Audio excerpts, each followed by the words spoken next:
Bienvenue. Merci pour votre participation. Avant de commencer, je vais identifier les participations pour cette simulation et leur rôle. Dilis est la sage-femme. Lena est la patiente actrice. Pour ceux qui participent à la simulation, veuillez regarder autour de la zone de simulation pour voir si toutes les fournitures normalement disponibles pendant l'accouchement dans votre établissement sont présentes. Maintenant que vous avez examiné vos fournitures, revoyons les règles de base de la simulation. Essayez de procéder le plus naturellement possible. Ayez l'esprit ouvert. Pas de rire ou de conversation parallèle pendant la simulation. Maintenez la confidentialité. Permettez-leur de faire des fautes de façon à ce qu'ils apprennent de leurs erreurs. Pour rappel aux participants, l'intervenant principal porte un périphérique microphone haut-parleur qui se connecte par Bluetooth à la tablette. Lorsque le prestataire dit « Au secours, la mère saigne », le menteur virtuel répond. Testez ceci maintenant. Au secours! Bonjour, je suis Malala. Souhaitez-vous mon aide pour l'hémorragie du postpartum? Oui. Oui. Tout ira bien. La mère est-elle consciente? Ça marche bien. Ça marche bien. Arrêtez. Moins d'aide pour l'HPP. Dites au secours. La mère saigne. Au revoir. OK. Maintenant que vous savez que menteur virtuel est prêt, rappelez-vous de toutes les instructions que vous pouvez dire à menteur virtuel. Vous pouvez dire « sauter en avant » si vous ne pouvez pas effectuer l'étape recommandée. Vous pouvez dire « répéter » si vous voulez entendre la dernière chose que menteur virtuel a dit. Vous pouvez dire « retourner » si vous voulez que menteur virtuel revienne à une instruction ou une question précédente. Vous pouvez dire « arrêter » si vous voulez que menteur virtuel arrête de vous parler et revienne aux premières étapes d'écoute. La patiente actrice porte un coussin d'injection sur la jambe et 2 brassards IV sur chaque bras. N'utilisez pas d'aiguille pour injecter des médicaments dans le sac IV. Si la vérification des signes vitaux est nécessaire, veuillez les prendre. Par exemple, pour la pression sanguine, utilisez le brassard de pression artérielle comme on fait d'habitude avec une vraie patiente et le résultat sera affiché sur le tableau blanc. Ne décidez pas comme vous semble à propos des signes vitaux. Ils ne seront affichés sur le tableau blanc qu'après avoir passé l'étape clinique.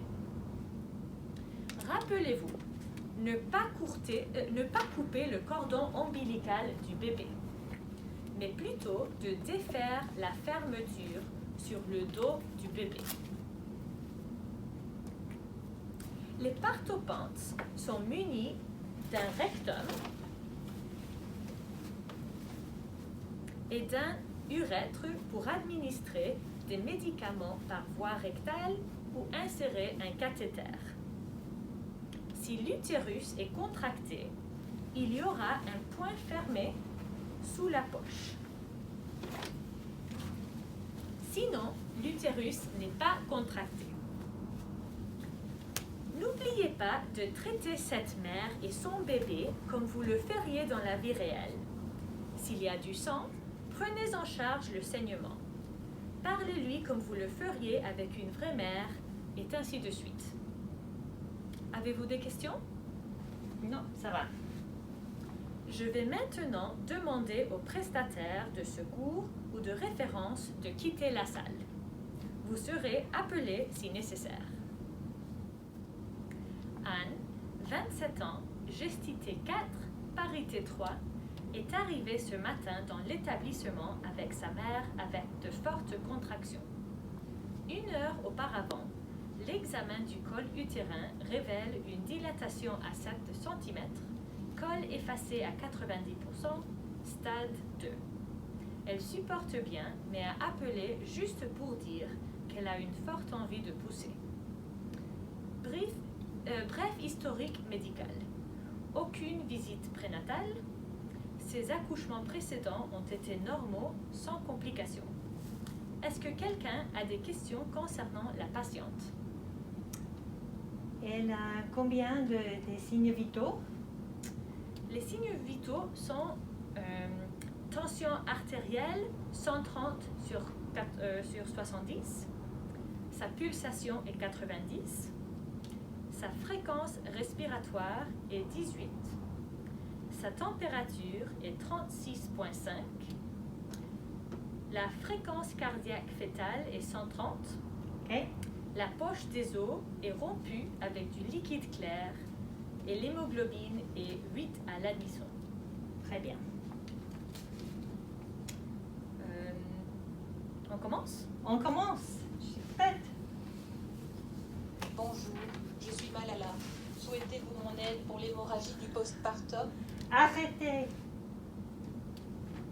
Arrêtez. Si vous avez besoin d'aide pour l'HPP, dites au secours. La mère saigne. Au revoir. Oh, ça fait mal. Ah, n'inquiète pas. Je m'appelle Dilis. Je suis ici pour vous aider. N'inquiète pas, n'inquiète pas. Vous pouvez pousser si tu veux, si vous voulez. Oh, ça fait mal. Non, ça va, ça va. Je vais écouter le bébé. Ok. Ça fait combien de fréquence cardiaque? Ah, ça fait combien? 120? 120. Très bien, merci. 120. Ça va. Le bébé va très bien. Il vient. Oh, le bébé vient, je dois pousser. Non, n'inquiète pas. Bébé vient. Oui, c'est bien. Oh, Viens, bébé. je dois pousser. Regarde. Ah, regarde, c'est une... Bébé, viens. C'est une petite fille. C'est une petite fille, c'est bien. Ah. Alors, prends-la. Prends-la, ça va? Ça va tout bien. Alors, je vais voir ça. Je vais vous donner un médicament pour arrêter le... Parce que vous ne saignez pas, ok? Ça va donner une petite injection, ok? Voilà, voilà. La mère saigne. Ok? Oh, bébé. Alors, on va voir ça. N'inquiète pas. Bébé va muy bien. Elle va très bien, très bien. Alors, maintenant, ça vient le placenta. Bien. Ok. Ça vient. Très bien. Tout en fait. C'est bien. C'est tout à fait complet. Très bien. On va mettre ça là. Ah! Oh, au secours! Elle saigne! Au secours! Au secours! Bonjour, je suis Malala. Souhaitez-vous mon aide pour l'hémorragie du postpartum?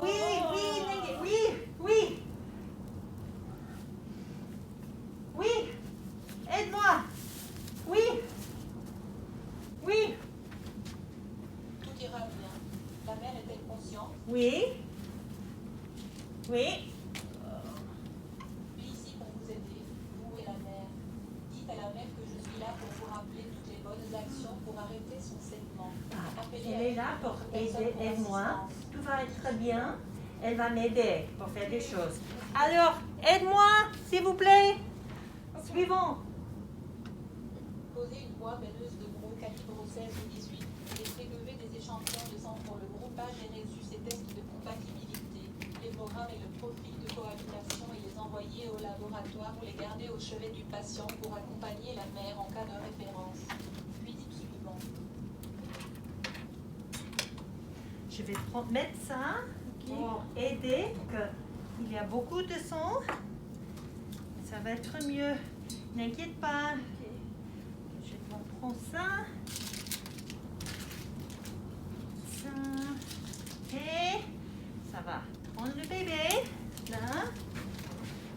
Ok, suivant.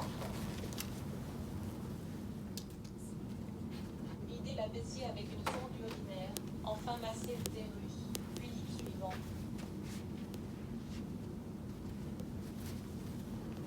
Je vais mettre ça pour vider la vessie.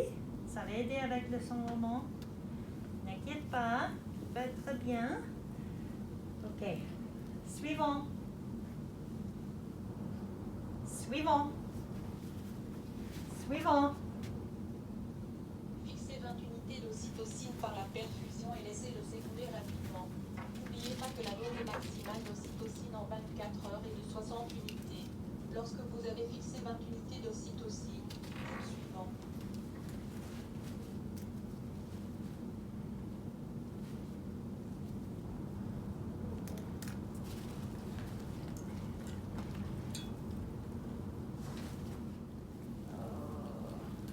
Ça va? Ça va bien?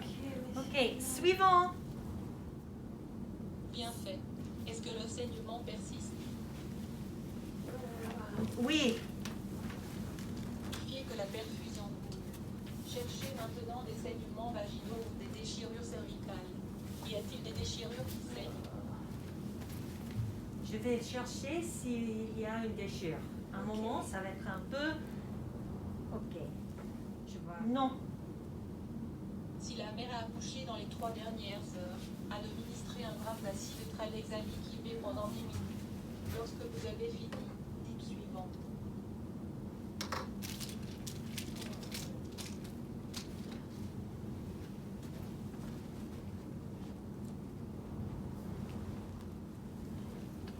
Suivant. Suivant. Bien fait. Est-ce que le saignement persiste? Oui. Vérifiez que la perfusion coule. Cherchez maintenant des saignements vaginaux ou des déchirures cervicales. Y a-t-il des déchirures qui saignent? Je vais faire un petit examen ici pour voir s'il y a des déchirures. Non. Non. Si la mère a accouché dans les 3 dernières heures, administrez un gramme d'acide tranexamique IV pendant 10 minutes. Lorsque vous avez fini, dites suivant.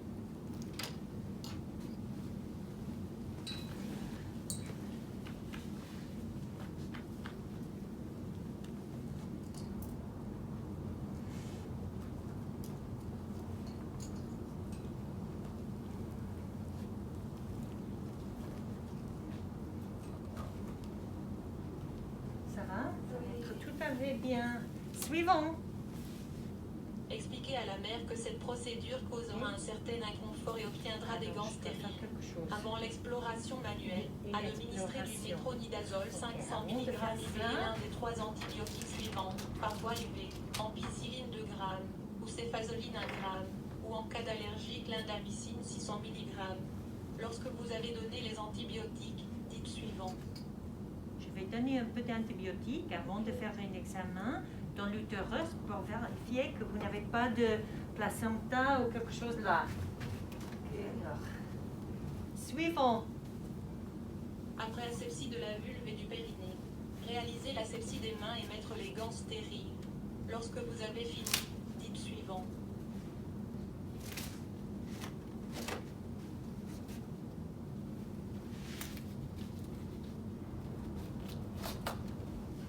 Alors, ça va être froid, une liquide froide pour nettoyer avant de faire l'examen de l'intérieur. Ok?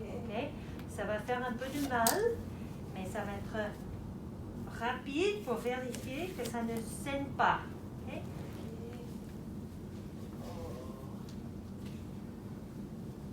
Ok, c'est froid. Ok, suivant. Introduire la main droite repliée dans le vagin puis l'utérus pour l'exploration. Vous allez... La main droite est Ça va être un peu dans les mal. voies génitales et l'utérus. Empaumer le fond utérin avec la main gauche et abaisser le fond utérin vers le pubis. Alors, Aérer l'intérieur de désolé. l'utérus par le bord Désolé. frontal de la main.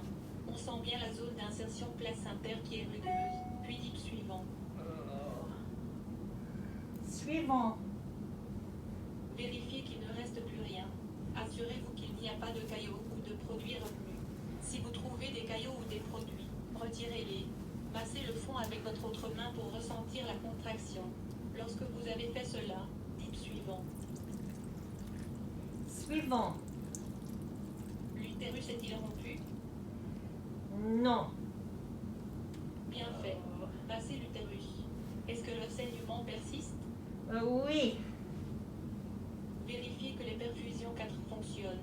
Injectez 0,2 mg d'ergométrine par voie intramusculaire ou donnez 600 microgrammes de misoprostol par voie orale. Lorsque vous avez fini, dites suivant. Alors, j'ai une tablette que je vais vous donner pour... ça, vous allez mettre dans la bouche pour aider avec le saignement. OK?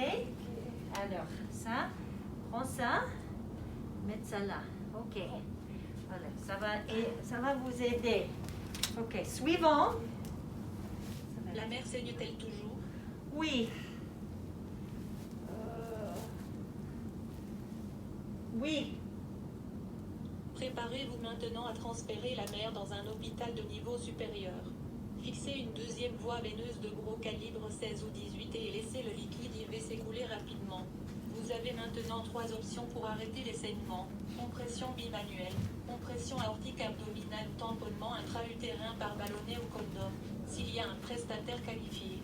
Souhaitez-vous entendre les instructions pour la compression bimanuelle? Non. Souhaitez-vous entendre les instructions pour la compression aortique abdominale? Non. En préparation du transfert, vérifiez et documentez les signes vitaux. Lorsque vous avez fini, dites suivant. Je vais prendre le signe vitaux avant de vous amener à notre hôpital pour un meilleur traitement. Alors, ça, je vais prendre ça. Fait un moment. OK. Ça fait 90 sur 50. OK. Suivant. Documentez le nombre de millilitres de sang perdu. Souhaitez-vous des instructions pour estimer précisément la perte de sang? Non. Quelle est l'estimation de la perte du sang? 800. Si vous avez encore les échantillons de prélèvement sanguin et que vous transférez vers un établissement de niveau supérieur, assurez-vous que les échantillons de sang sont clairement étiquetés et envoyez les échantillons de sang avec la mère. Souhaitez-vous entendre les instructions pour le test de coagulation au lit de la femme? Non. Non. Cette mère a besoin de remplissage vasculaire au cours des 24 heures suivantes, soit 3 fois la quantité de sang perdu. Vérifiez les signes vitaux toutes les 15 minutes pendant 2 heures. Mettez à jour vos notes. Pour entendre le message final de Virtual Mentor, dites suivant. Suivant. Prenez une profonde inspiration. N'oubliez pas de débriefer. Demandez-vous ce qui Ça s'est va bien être passé, tout à fait bien. ce qui ne s'est Vous pas allez bien à passé, l'autre ce que vous hôpital. ferez différemment la prochaine fois. Remplacez les matériels et médicaments utilisés. Mentor virtuel arrêtera l'assistance maintenant. Si vous avez besoin d'aide pour l'HPP, dites au secours. La mère saigne. Au revoir. D'accord, c'est fini. Très bien. Merci beaucoup. Ça, c'est- Pour ceux qui ont participé, comment avez-vous vécu l'expérience? C'était vraiment stressant. Vraiment. Ça, c'était vraiment difficile pour manipuler tout ça toute seule. Quelqu'un peut-il donner un bref aperçu de ce qui s'est passé? C'était une hémorragie pour atténuer. Vraiment, ça n'avait pas résolu. Alors, qu'est-ce qui s'est bien déroulé pendant la simulation? Pour moi, je crois que tout était prêt et la patiente a m'aidé beaucoup. Alors, la communication avec la mère, c'est bien. Je crois que je pourrais avoir parlé un peu mieux, plus avec elle. Qu'est-ce qui ne s'est pas déroulé aussi bien que nous l'aurions souhaité? Je crois que j'ai pas manipulé bien entre faire l'examen d'intérieur et le changement des gants. C'était probablement un peu mal fait. D'accord? Face à une vraie HPP, que ferez-vous pour appliquer ce que vous avez pratiqué ici aujourd'hui? Je crois que ça serait mieux si je pourrais avoir une aide qui arrive et je dois chercher quelqu'un dans mon CSP pour m'aider. Très bien, d'accord.